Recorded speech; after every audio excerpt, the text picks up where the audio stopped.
So one of the viewer questions that we had from Facebook was about controlling trajectory, so how to hit it higher and lower, and then also when to use that shot when you're on the course playing. So I think the first thing to establish is the how part. So what are the pieces that control hitting the ball higher versus hitting it lower? And there's two main parts that we're going to look at. One being the angle of attack. So that is how much or how little you hit downward on the ball is one big influencer. And then the second part is dynamic loft. So how much loft you have on your club at impact. So angle of attack, how much you hit down or how little you hit down, and dynamic loft are the two pieces that control the trajectory the most. So if I wanted to hit the lowest shot possible, I would have my angle of attack down the most, meaning I would hit the most downward on the ball, and I would also have the least amount of dynamic loft. And there's different ways to do these things, but those are the two pieces that I want to control. To hit it lower, I want to hit down more, and I want the least amount of loft. So what are some ways you would go about doing that? Well, we would start simple with the setup pieces. So if I took my normal setup, and that was ball kind of in the middle of my stance, if I wanted to hit lower, which means hit down more, the first piece I would do would be to move the ball farther back in my stance. I also said I want less loft. So when I set up normally, my club is kind of straight up and down or slightly forward.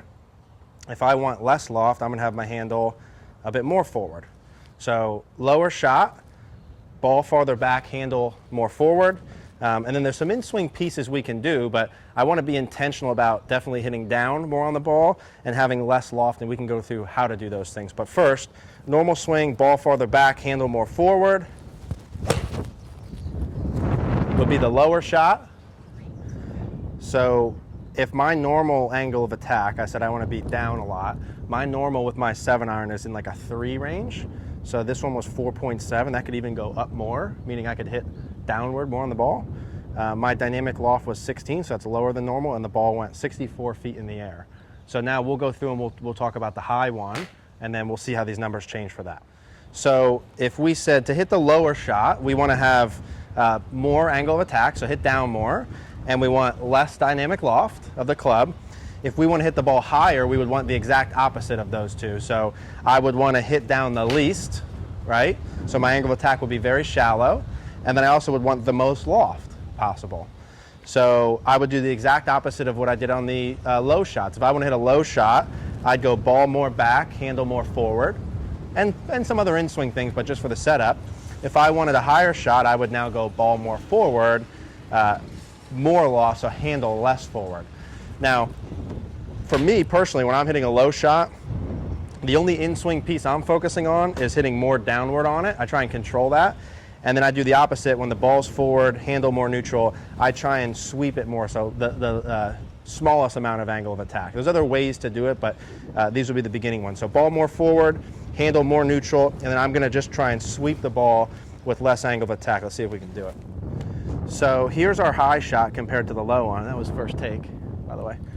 Our angle of attack here was only 1 down, so the low shot was 4.7. This one was 1, so less downward.